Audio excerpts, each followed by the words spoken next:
Good evening, everyone. Thank you for staying with us with State of the Water. That's going to start momentarily. We're just going to get some critical mass and it's starting to grow, but we will get started momentarily.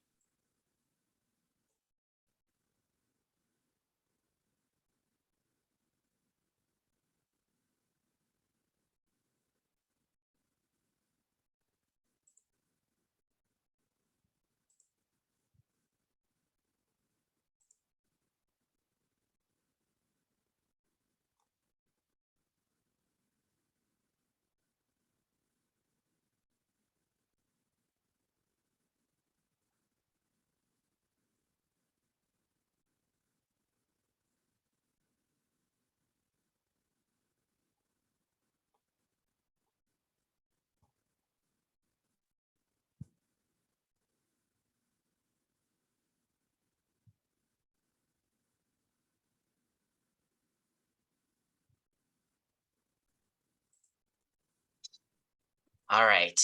Thank you all for joining us. If you're at the State of the Water, you're in the right place. My name is Maurice Cheney. I'm the Public Information Officer for Environmental Utilities. So we're water, wastewater, and your solid waste service provider.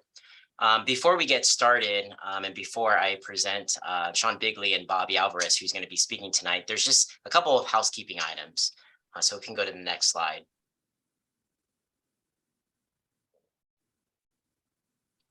So before we begin, I wanted to go over a few things. First and foremost, we're going to be recording this.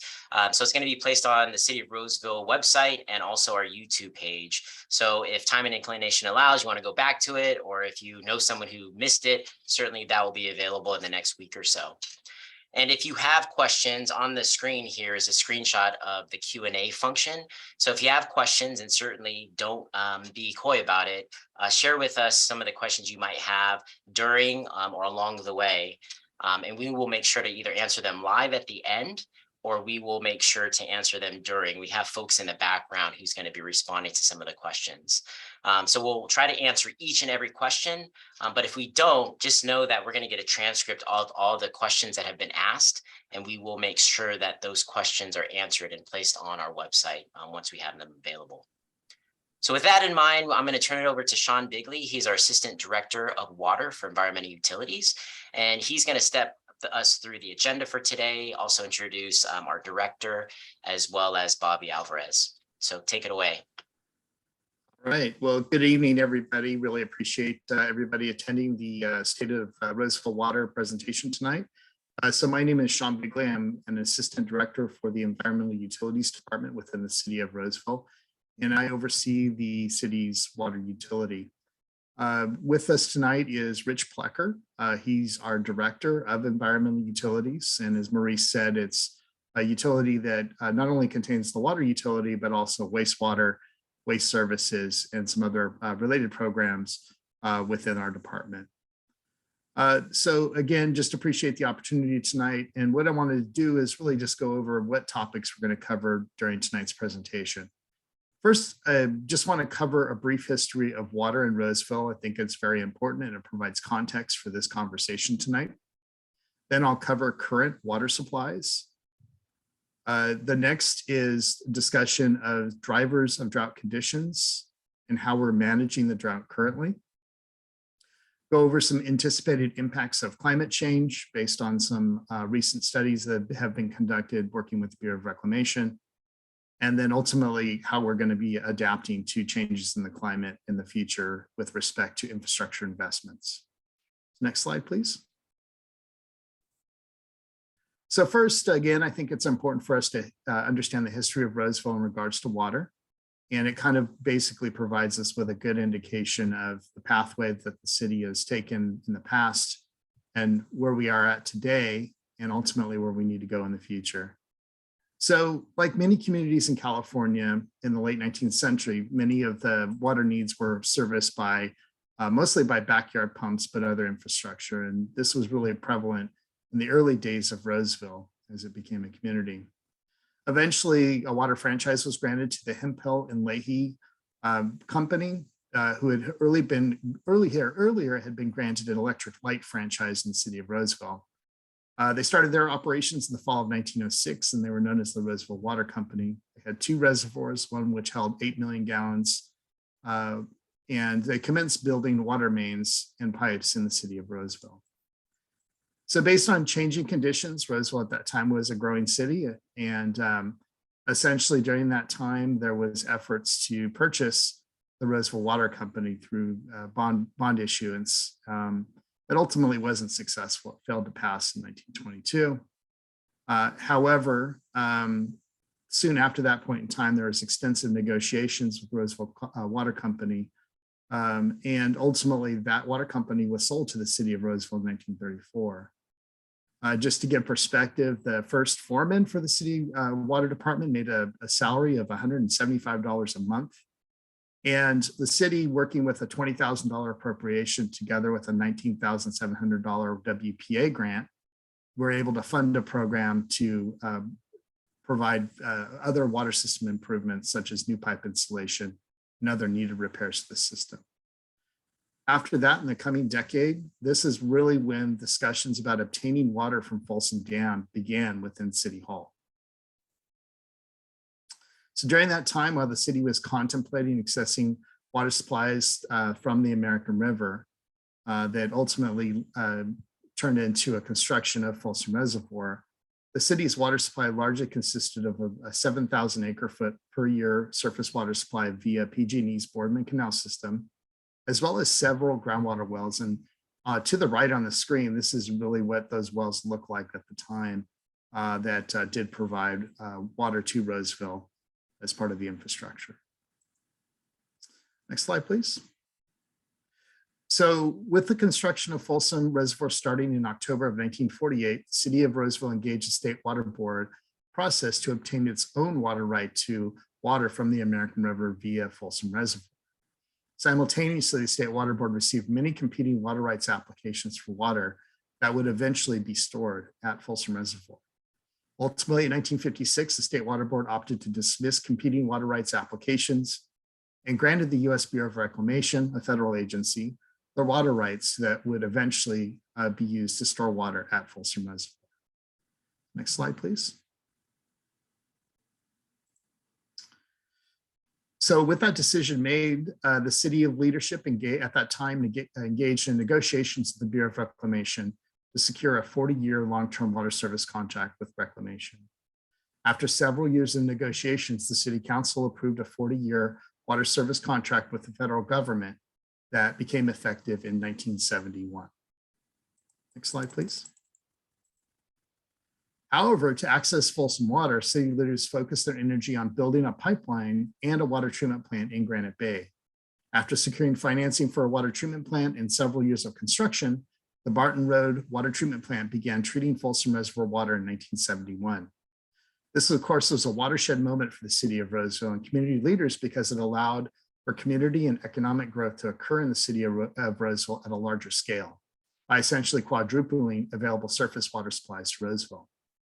Fast forward decades later, the Barton Road Water Treatment Plant has expanded several times and is now poised to serve the city of Roseville through eventual build out in a couple of decades. Next slide, please. All right, so with that content, a little bit of that historical context behind us, I'd like to transition to discussing Roseville's water supplies currently, both surface and groundwater supplies. So Roseville's water supply portfolio is fairly diverse. There are several key elements of Roseville's water supplies, specifically our water supply from the Central Valley Project, which is for surface water, and that's 32,000 acre feet of water. That water is stored in Folsom Reservoir, and that water is part of the Central Valley Project, which is actually a federally maintained and operated system of reservoirs and other conveyance.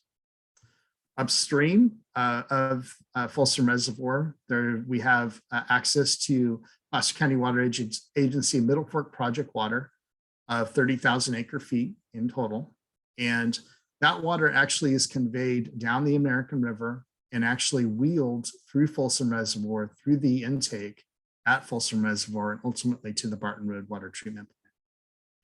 Additionally, we have a small water service contract with the San Juan Water District for 4,000 acre feet of water as well, bringing our total surface water supply in Roseville at 66,000 acre feet of water. Now, keep in mind, currently City of Roseville is utilizing roughly about 30,000 acre feet of water per year based on the current level of build out within the community. The 66,000 acre feet of water is there ultimately to provide water for a fully built out city. And then additionally, we currently have 5 ASR wells with more ASR wells planned and under construction. And we'll talk a little bit more about that in future slides. Next slide, please. So a little bit of more detail behind our different supplies. So our Central Valley project water via Folsom Reservoir. So this water supply, or this, I'm sorry, the Central Valley project was actually authorized by Congress in 1944. Ultimately, that was authorized initially. Folsom Reservoir was authorized as a flood control facility, and it was later, the authorization was expanded to also include water supply a few years later. The Folsom Reservoir construction actually began in October of 1948, and Folsom Reservoir was ultimately completed in 1956. Again, this facility, Folsom Reservoir, is solely operated by the Bureau of Reclamation. Again, since 1971, the City of Roseville has had access to this CVP water supply, 32,000 acre feet. And as we'll talk about a little bit later, this CVP supply is subject to cutbacks during dry and drought years per our existing contract with the federal government. Next slide, please. All right, a little bit about our Middle Fork project water supply from Placer County Water Agency. So the Middle Fork project was outlined in 1960. In June 1961, Placer County voters approved a $140 million revenue bond for construction of the Middle Fork project. Construction of the Middle Fork project was completed in 1967. Middle Fork project consists of a system of reservoirs, canals, and other infrastructure with total water supply storage capabilities of 342,000 acre feet. Again, Roseville, through an existing contract, has access to up to 30,000 acre feet of water from Placer County Water Agency over a sort of time step period per the contract. Ultimately, on a usual normal year basis, this water has been used as backup surface water supply, but eventually this water will come into play more and more as the city continues to build out. Next slide, please.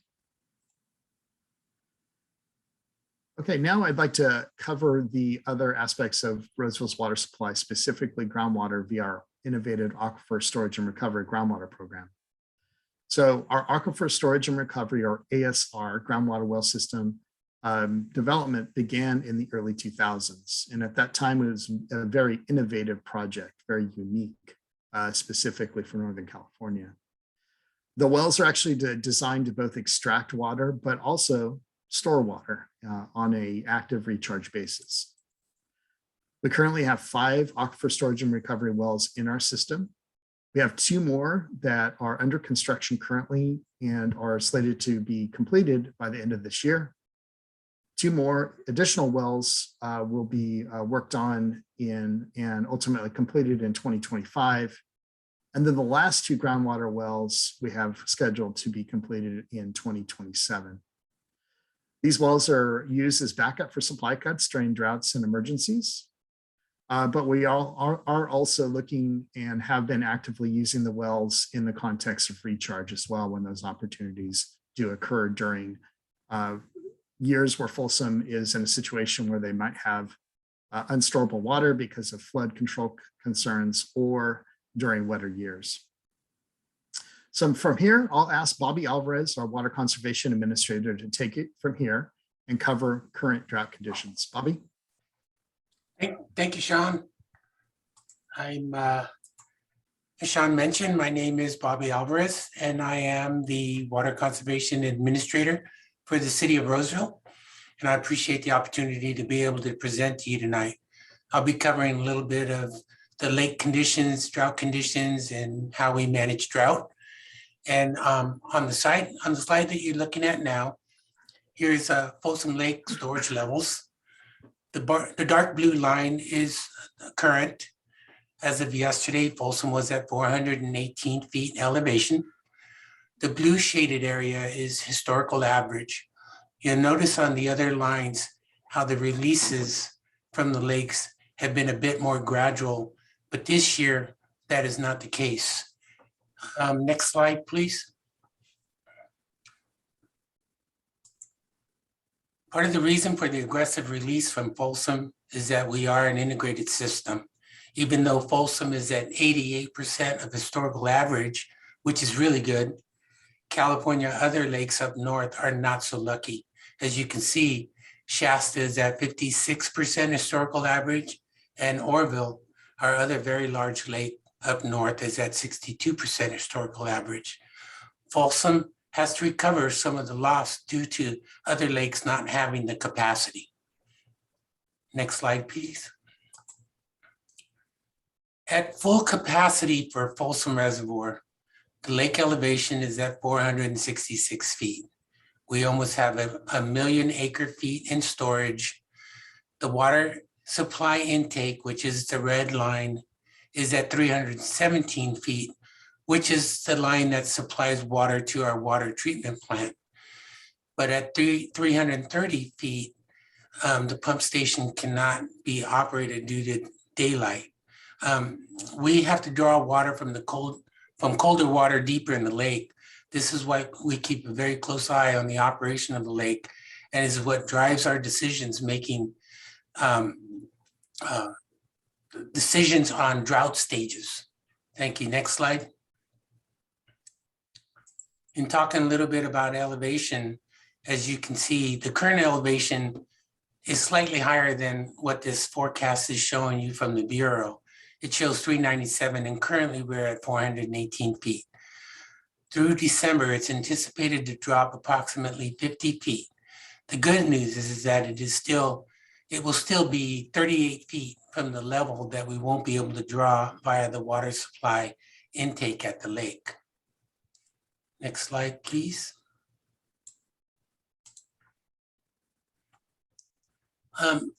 We struggled a bit this year on the precipitation front.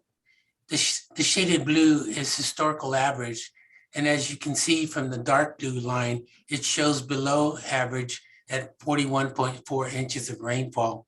Although below average doesn't look as bad on paper, it's the timing of the rainfall that gave us concern.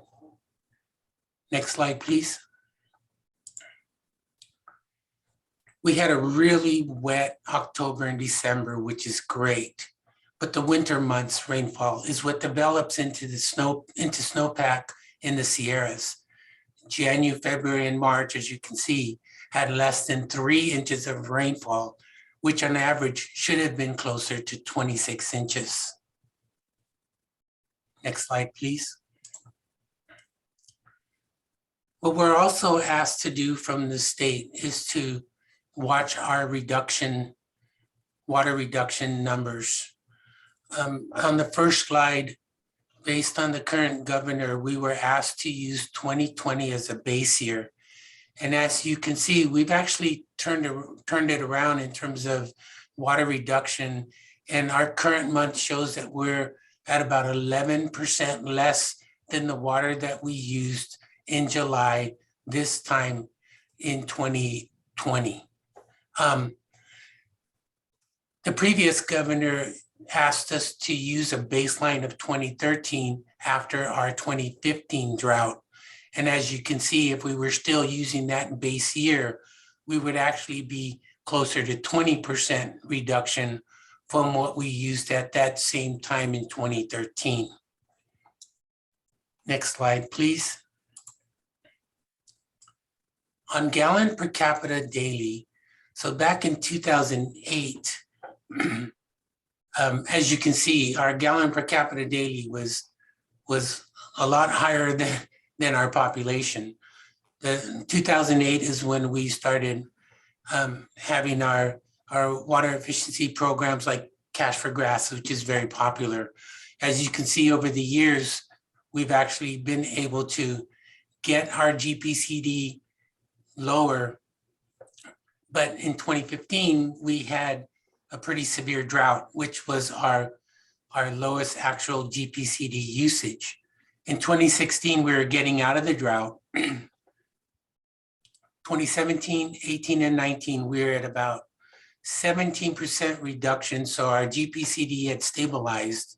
But then, as you all know, in 2020, we had COVID hit. And so even though there wasn't a lot of businesses that were open, the landscapes were still being watered. In addition to that, indoor use increased pretty high because most people were actually working from home and utilizing more water. Next slide, please. So with the state mandates and legislation, we have Senate Bill 606 and Assembly Bill 1668, which is the water use efficiency bills. This consists of in residential indoor water use, residential outdoor water use, commercial landscape water use, and water loss.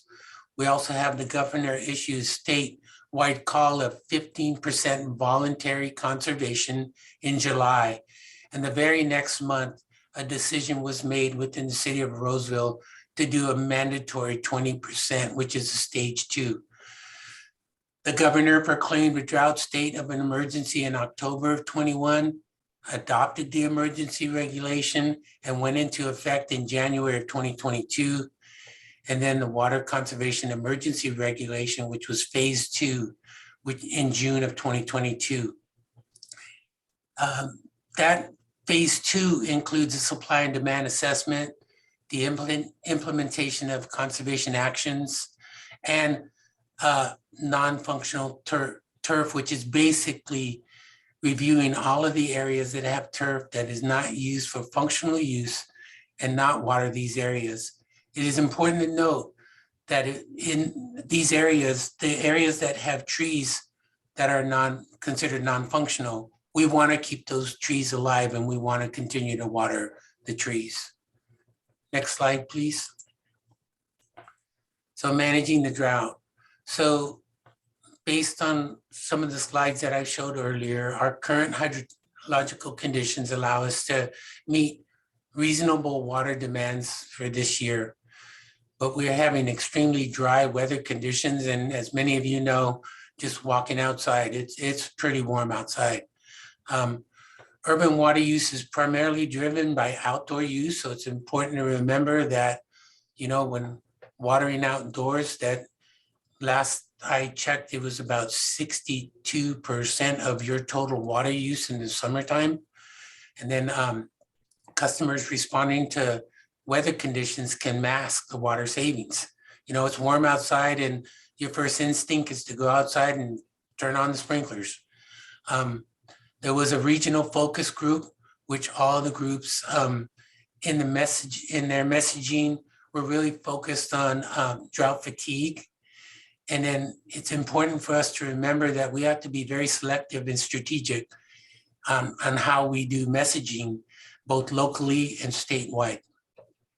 Next slide, please.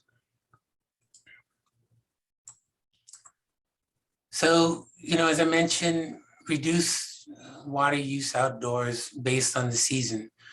We're trying to, your lawn will recover a lot better than trees will recover. So it's important that if you're not using your lawn, to try to reduce them. There's a lot of really cool things that can be done, like native plants, for example, and inviting, you know, beneficial insects and butterflies and ladybugs and things of that nature. We do have a service which is called a Waterwise house call, where you can call the city of Roseville. You can see that you can contact us via the link below. You can contact us where we'll actually go to your home. We'll spend an hour there. We'll review your indoor use and we'll spend some time on your outdoor use and turn on your system and see where you can actually reduce even more. We have rebates. We've expanded the cash for grass. We've increased the dollar amount from $1 per square foot to $1.50 per square foot. And we also have gardening resources at the website you see there. And as some of you may know, we have just installed an inspiration garden at the Utility Exploration Center at Mahaney Park, which is will give you some really good ideas on what you can do in your own yard. And again, there's a contact link as well to get in touch with us for things like Waterwise house call and rebates, etc. Thank you. And Sean, I will turn it back over to you. Great, thank you, Bobby. And Maurice had asked if I could just remind folks that are watching us tonight, if you have any questions, feel free to put those questions in the chat box, and we will make attempts to answer those questions at the end of the presentation. So just encourage folks to ask any questions that they might have. So with that, I want to go ahead and then pivot now into talking a little bit about the future and what we're doing with respect to taking some available projections and science and how we're planning for the future. So with respect to managing through this multi-year drought, Bobby just talked a little bit about how we do that. As folks know, droughts are part of Mediterranean climates typically, and it's definitely part of living in California. Droughts do come and go over time. They obviously vary in terms of length and intensity. And where we're also obviously planning to manage through droughts, we're also actually looking at climate change as an impact to Roseville in the future, and how do we prepare and adapt accordingly. So for several years now, the city of Roseville and several other local water agencies have been working cooperatively with the U.S. Bureau of Reclamation on a basin study on the American River watershed specifically, to project and understand potential long-term water supply impacts in this century in our region. This basin study, in fact, is going to be publicly released by the Bureau of Reclamation at the end of this month. And so encourage folks that want more detail, they can wait for that announcement and see some of the results. There are several projected impacts, first being temperature based on this study.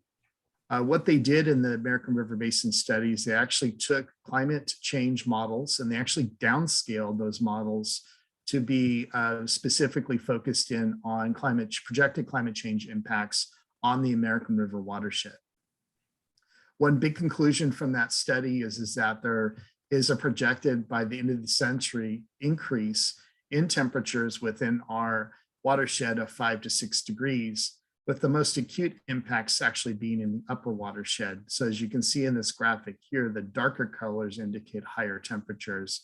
And as you get closer to the valley floor, there obviously is some impacts, but lesser so. And this is significant with respect to the upper watershed, because this is really a big primary source of our surface water supplies in the region. Next slide, please. So with that, this graphic is instructive, and there's a couple things that you can derive from it. So essentially, one of the conclusions or projections of the climate change analysis was a projection that about 50% of our snowpack will be eliminated by the end of this century. However, it's important to note that this does not equate to less water. It just means that water that is a result of precipitation seasons is largely going to be a combination of snowpack to a lesser extent and to a greater extent, actual rainwater. So more rain, less snow, and that does really impact the infrastructure that we have today. So one of the net results, and this graphic essentially shows, is that it really does impact not only the timing of snowpack and when it actually arrives, but based on increasing temperatures in the upper watershed, what you essentially see is by mid-century, instead of having snowmelt actually occur in the April, May, June timeframe, because remember, snowpack is much like a storage mechanism for water. And what we really need is we need that snowpack to slowly melt versus having big deluges of rain that are harder to store based on current infrastructure. And so this is specifically important because if you look at Folsom Reservoir relative to other reservoirs in the CVP system, it's actually a smaller reservoir, relatively speaking. And it actually is one that isn't really designed to store massive amounts of water that come in all at the same time. So if you look at the mid-century thing with the red dots, really what that indicates is based on a central tendency projection, again, roughly around the same amount of water. However, we start to see that the snow melt actually occurs earlier in the season. And then by end of century, you then see that this trend does continue to happen over time, again, with a lot of the snow melt actually occurring much earlier. So the conclusions are really that the earlier runoff would increase the chances of actual spills, flood control spills from Folsom Reservoir during a flood season, and that earlier runoff would reduce water supply availability during the summer and fall for municipal, ecosystem, hydropower, irrigation, and recreation needs on the American River. Next slide, please. So in conclusion, this really just kind of summarizes some of the conclusions. Again, an increase in temperature, 5 to 6 degrees by 2070, less snowfall, more precipitation, higher chances of flooding during the winter based on more rainfall coming through the system, longer and hotter summers. And with that, obviously higher evaporation, which would probably equate to more need for water increases based on demands. So with that conclusion, that kind of informs what we need to be thinking about as a water utility in terms of our infrastructure, and recognizing that obviously Folsom Reservoir is a very important aspect of Roseville's water supply, but it also prompts us to think about other ways to diversify our water supply portfolio that allows us to be able to have more tools to navigate through a different future in terms of water and how much water we have to work with in the future. So next slide, please. So the first thing I want to talk about is what we're working on relative to our groundwater system and why this is so important in the context of what I just covered.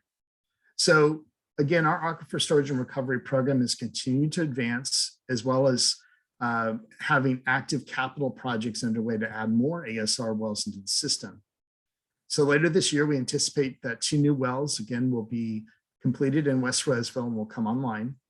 We're also beginning to design those next set of ASR wells located in the Misty Woods and Campus Oaks area. We anticipate those wells to be completed in late 2024, early 2025. And then again, we'll be focusing on the next set, which is a well that is located in East Roseville near Maryland Drive, and another well that's located off of Pleasant Grove Boulevard, again, likely completion around 2027. Why this infrastructure is so important is if you can imagine a future where floods occur more often in the future. And if Folsom Reservoir is in a flood control operation, what they do is they have to evacuate that water to ensure that there's no downstream flooding of the Sacramento area.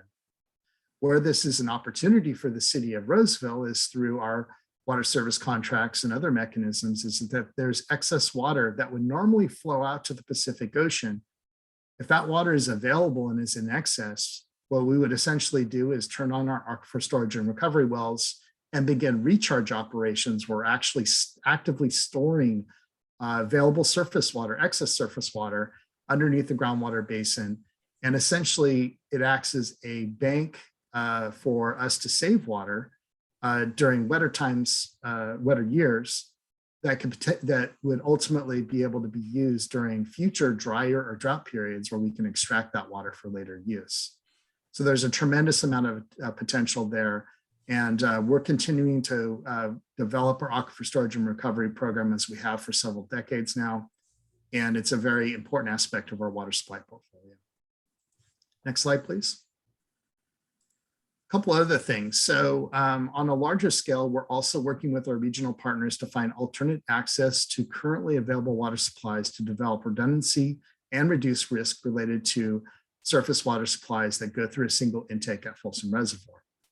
So working with the city of Folsom and San Juan Water District, we're currently working on a technical study looking at improvements at or near Folsom Dam that would create redundant intake structures that would reduce risk of a dead pool scenario if it were to happen. At the conclusion of the study, working with the Bureau of Reclamation, we will evaluate next steps. And if a specific project becomes apparent, we would advocate for those improvements to be made.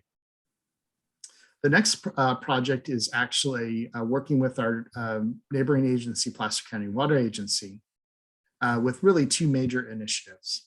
So on a more immediate term, we're working on exploring joint improvements on the treated water side of PCWA system that include intertie improvements, increasing delivery capacity within PCWA system, and other improvements that are mutually beneficial to both Roseville and PCWA. And on a longer term basis, we're developing a 3-phase raw water pipeline project that would effectively connect our PCWA Middle Fork project supplies upstream of Folsom Reservoir and that single intake with a connection to Roseville's Barton Road Water Treatment Plant in Granite Bay. This project will likely be a joint project with the U.S. Army Corps of Engineers, Roseville, and PCWA, working with an initial $75,000 federal appropriation to pay for Army Corps of Engineers staff time. We do currently have a pending $21 million congressional authorization that's being considered by Congress through the Water Resources Development Act. And coupled with an initial congressional appropriation in the future, we're hoping that we can start the initial phases of this project. The project is very large in size and scale as well as in cost, with the cost estimated to be $74 million. If we engage with the Army Corps of Engineers, that would require a 25% local match by the City of Roseville and PCWA, with 75% actually being picked up by the federal government. We anticipate that all 3 phases of the project will likely be completed in the early 2030s, and staff is currently reviewing a proposed project agreement with the Army Corps of Engineers, and we hope to start design, environmental, and other pre-work in 2023. So these projects are extremely important because, again, it's our effort to really look at how we can create redundant access points to available surface water supplies upstream of Folsom Reservoir. And so with all these measures in place over time, we're working very hard and diligently to try to do everything we can to ensure that the water supply in Roseville remains reliable, and we create conditions in the future for Roseville to continue to thrive like it has for many, many, many years. So with that, thank you for your time tonight, and we'd be happy to address any questions you have. All right, thanks, Sean, and thank you, Bobby, for stepping us through, water supply and reliability and what we're doing in terms of the drought. We do have a number of questions, some of which we answered, but some I think we should answer live. I think first and foremost, there was a question out there with regard to daylighting and what that means. So I know that on one of the slides where you talked about Folsom at full capacity at 330 feet, daylighting could occur. Can someone explain what that truly means? Well, I think I could start whereas the daylight is, there's warmer water on the surface. So we have to draw from the colder water because, and Sean, I'm not really sure, and Stephen could probably answer this better, but as it relates to the warmer water, and I think it's harder to treat, if I'm not mistaken. Yeah, well, and that's definitely the case. And obviously there's considerations downstream on the American River. If I understood the question correctly, Maurice, it was about what's the net effect of daylighting of the intake? Yeah. Okay. So basically the way that the intake works is that there is the water is actually delivered through at a certain point as far as lake level is concerned through gravity. Ultimately, as the lake level drops, in order to meet the needs that the agencies that take water have, Folsom Reservoir or the Bureau of Reclamation has to actually use pumps essentially to bring that water to fruition. As you get closer and closer to the intake, what it does is it actually creates essentially sort of a vortex effect. And what that does is it creates a phenomenon called cavitation. So if you get really close to that intake, what you can essentially do is create forces through the movement of water that can actually damage those pumps. that we rely on to bring water supply into our water treatment plant. Then ultimately, if there's a condition where the intake is daylighted, then that creates conditions that become very, very difficult. If that were to happen, essentially reclamation has a backup emergency pump that they can rely on. But if they were to actually have to activate that backup emergency pump, that would severely restrict the amount of water to the city of Roseville. In fact, it would be at a public health and safety level. So I just want to underscore a point, what's important about our ASR program, our groundwater wells, as well as our intakes that we have with neighboring facilities. So in terms of that type of situation, if that were to happen, having a robust aquifer storage and recovery program and having robust intake infrastructure as well as relationships with our neighbors is really, really important. And so we've been focusing on for many years on developing those backup ways to actually access available water supplies. And so that just want to underscore why that's so important that we make those investments, or that our ratepayers make those investments over time, because those are the things that really do protect the community in terms of, dire sort of situations that such as, a dead-pool scenario, which we hope is never going to happen, but we need to plan accordingly just to make sure we have the appropriate measures in place to protect the community. Great response. Thanks, Sean. Mhm. There were two questions, and perhaps we can kill two birds with one stone with regard to just building out in water and drought. One person asked, is build out necessary as part of the general plan?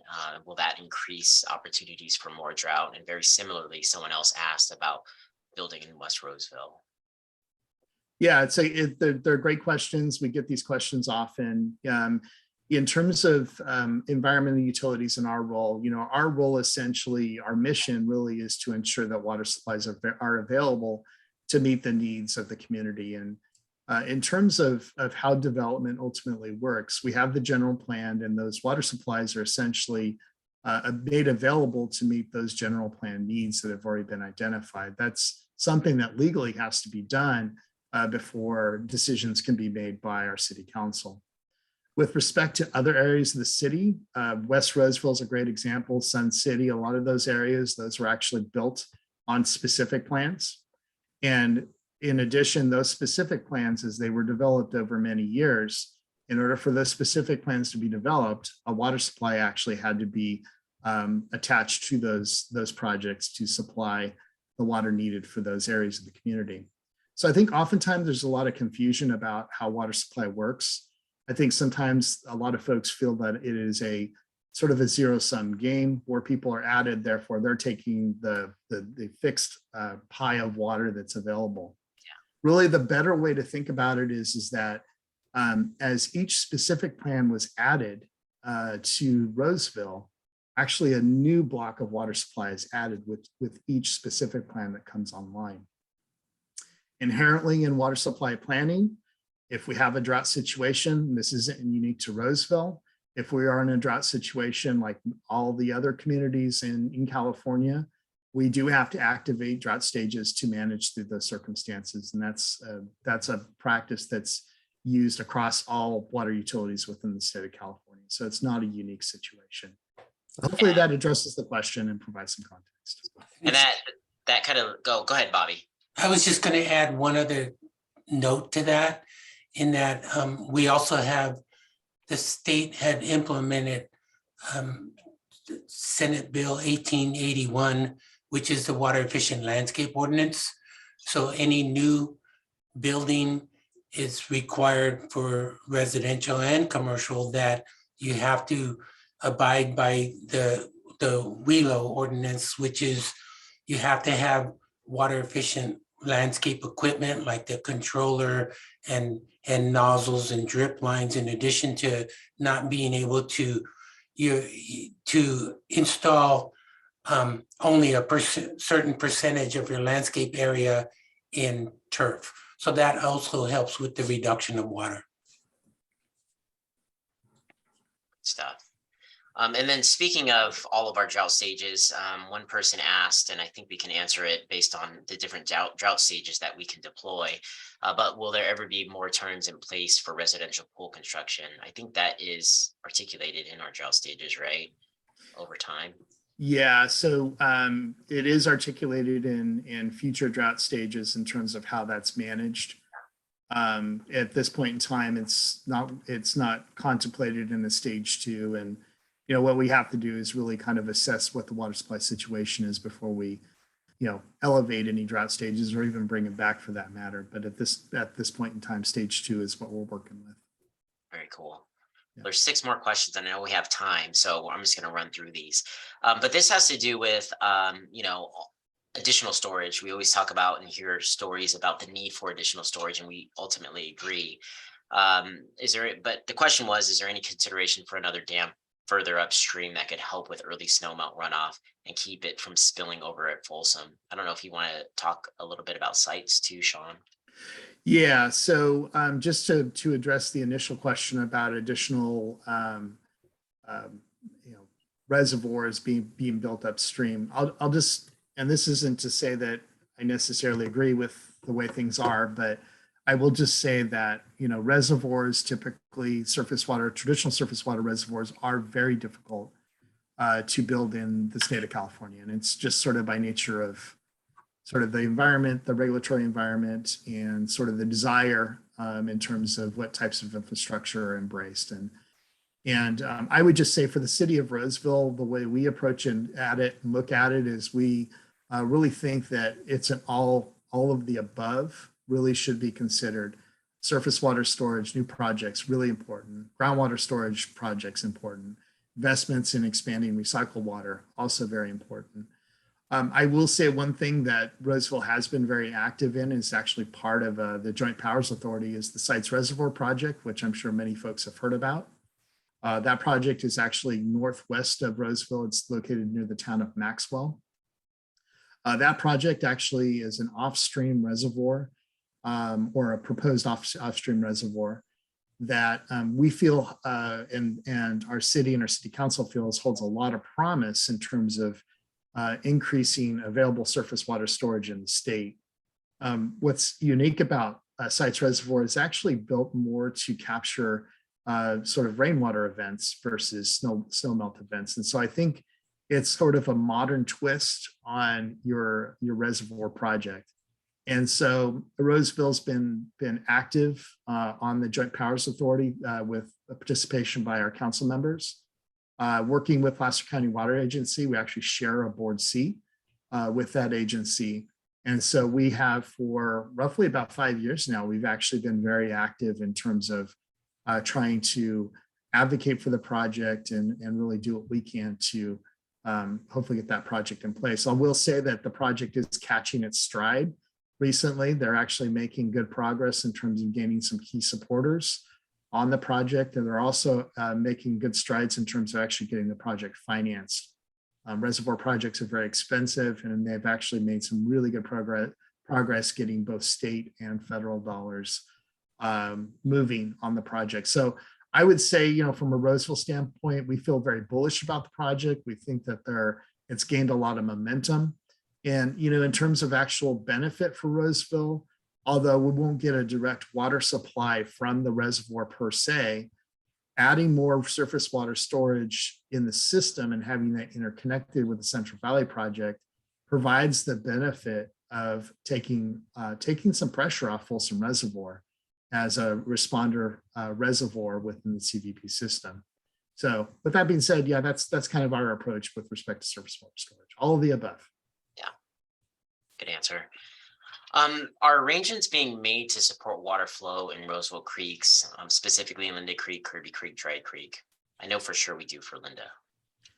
Yeah, so we do have a flow that actually flows into Linda Creek, and if folks are familiar with the creek system, it actually flows into other creeks within Roseville. That's actually an obligation that has been in place for several decades. We continue to provide the flow as we're required to do. As with anything in terms of a creek system, The Linda Creek is an example, actually spans a couple of counties. We have control, obviously, over the creek as it actually goes within the city limits. And so we certainly do what we can to try to assess, how flow looks, how it's moving along in the creek, things like that. And where there are circumstances where, flow is occurring in other parts of outside of the city limits, then we have to work cooperatively with those agencies. So, but that being said, we are currently flowing water through Linda Creek per the agreement that we're obligated to adhere to. Great. This question might be for our Parks and Rec and Libraries department, but I know we have a good relationship with them. So, Bobby, I don't know if you want to talk through a little bit about this. It's with regard to ornamental lawns, being one of the major uses of water. But is there anything that you can communicate to the folks here about reducing lawns on city-owned properties and converting them to native and low water plants? I know some of our facilities have done that, but I don't know if you've had active discussions with our Parks Department on more. Yeah, so as I alluded to earlier, as part of one of the emergency drought orders, it talked about non-functional turf. And so the water utility meets weekly with our Parks Department here at the Corporation Yard to talk about areas of opportunity to reduce water. So we're very connected with them in terms of their water usage. And in addition to that, we worked on a project together recently about how we can go about the new state ordinance and abiding by the ordinance by looking at areas and getting a good idea of how many square feet that we anticipate we have that is quote unquote non-functional. And so there is going to be, I'm working on a plan right now to present to Sean on how much area we actually have that is non-functional and some opportunities on what we are going to do to those areas, because, essentially we can't just turn off the water. In addition to that, we have to consider aesthetics, and we also have to consider a lot of these areas have a lot of trees. So we have to consider the irrigation methods that we are going to be using. And there are just some, in addition to non-park related, but there's a lot of commercial sites as well that are just voluntarily turning off their systems to save water and abide by the new ordinance. So there are a lot of plans in place to be able to have, good ideas to just not turn off water and have a lot of brown lawn area. We want to be able to do something with it, but we want to be smart on how we address that. Great. Thank you, Bobby. All right, there's 3 more questions and 7 minutes left. If you have to go over a little bit, we will. But as it relates to Folsom Lake and the contracts, what happens if Folsom and other contracted sources just don't have enough water available to fill the contract? So typically how these contracts work is, and I don't want to get overly technical, but just to give folks an indication. So there's actually provisions in the contract that actually deal with extremely dry or drought conditions. And so the way it works is starting in the month of January every year, the Bureau of Reclamation starts the process of providing initial allocation announcements. And so there are provisions where if the system is specifically challenged in terms of dry or drought conditions, the Bureau of Reclamation actually has the ability to cut back our Central Valley project allocations based on current conditions. Now, what they do is they do those allocation calls January, February, March. Usually March typically would be the sort of the last one. Sometimes they've gone all the way into the month of May. But there is provisions in the contract for that.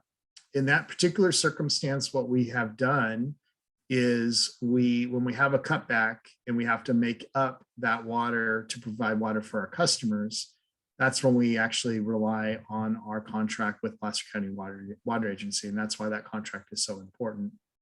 Additionally, if we have the need to bring on more alternative supplies online, then we would activate our groundwater well system as well. We have cooperatively worked with the Bureau of Reclamation specifically last year in trying to reduce our reliance on surface water from Folsom Reservoir in partnership with Reclamation, and have opted to use groundwater to temporarily supply needs as well. So again, it just underscores the importance of diversity of our water supplies, both on the surface water supplies, but as well as our groundwater well infrastructure. And it just gives us a lot more tools to work with when we have those types of circumstances. But we're pretty, as a city, we're pretty well set up to deal with those circumstances. And we've dealt with those circumstances for many years successfully. Great. So there's one question on essentially, I think, water efficiency. Actually, another question came in, but this is for Bobby. What can individuals do, or what actions can customers take to lessen the impacts of drought? So maybe speak upon, actions that they can take at home that will benefit not only the city, but the state. So what they can do at home to reduce their water usage? Yeah, or impacts to drought. Yeah, well, it might be a good time just to mention that, in our drought of 2016, I was really impressed how the city of Roseville customers came together. We actually had to go to a drought stage 3, and everyone pulled together to be able to meet the needs because we didn't have the supply. And so, my hat's off to the customers of Roseville. You probably noticed a lot of brown lawns if you were in the area around that time in 2015 and early 16. It's first and foremost, I would say, take advantage of our Waterwise house calls.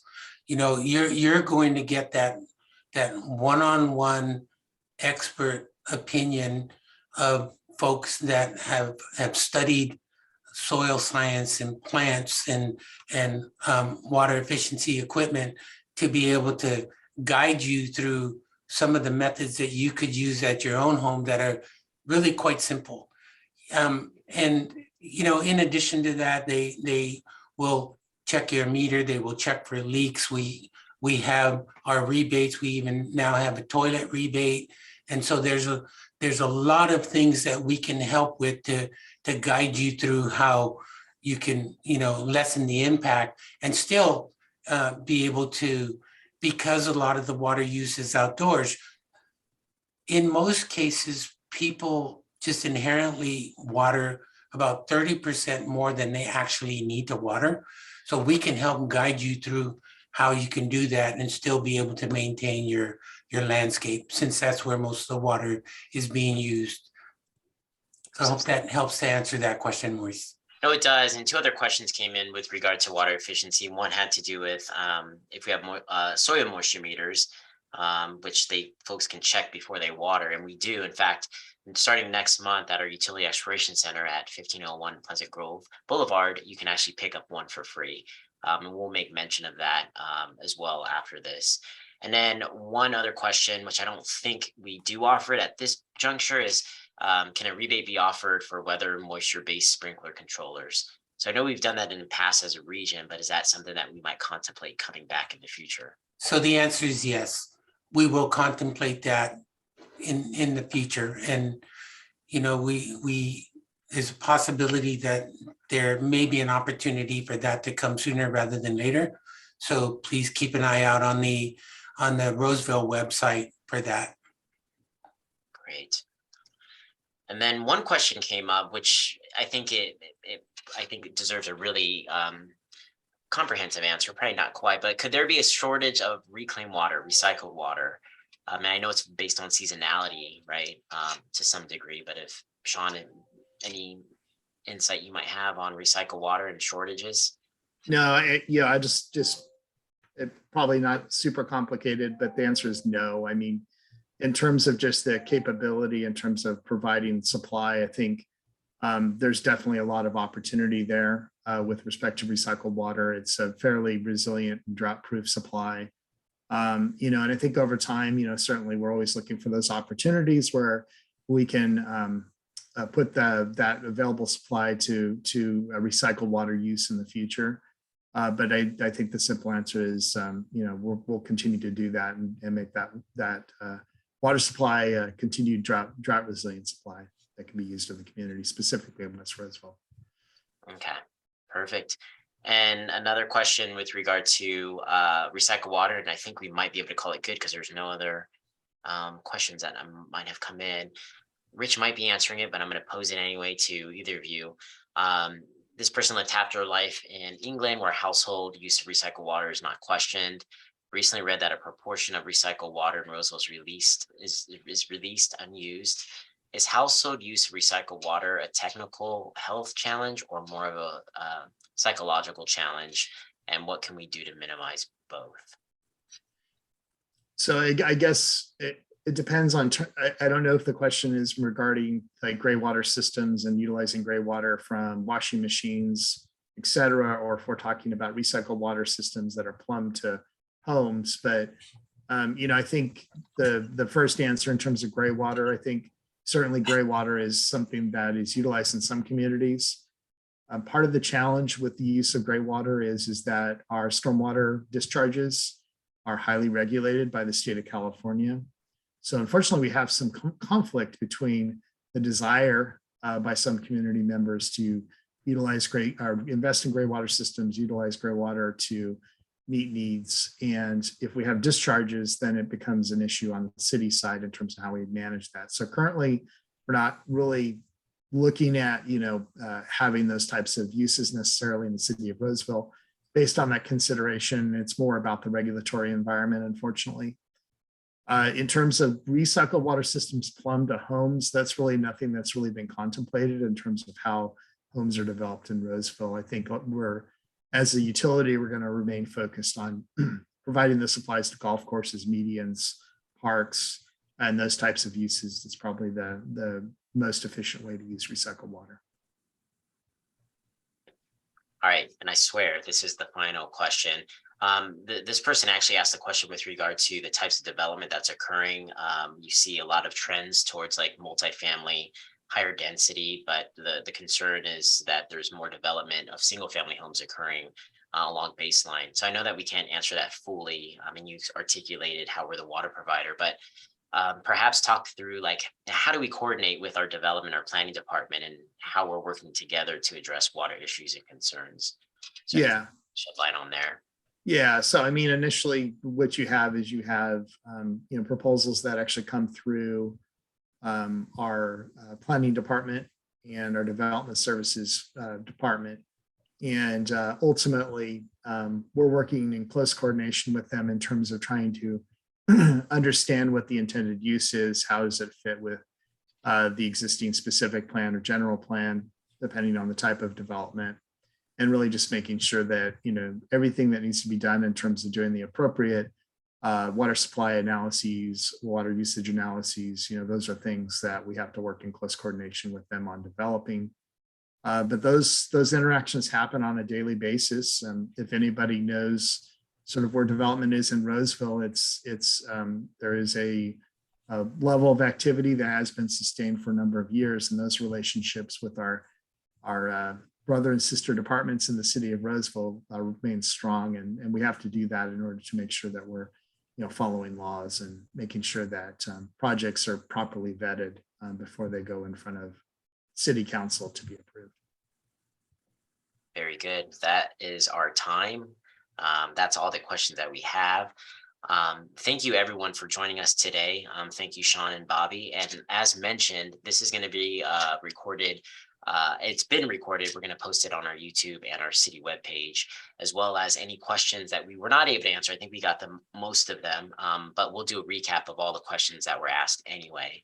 So look for that information in the coming weeks. But if you have want any more information, certainly visit our website, roseville.ca.us/EU, to get more information about how you can save water, where we're going in terms of water supply reliability in the future, or any other programs and services that we may offer. So with that, thank you all for taking the time and have a great evening. Thank you. Thank you.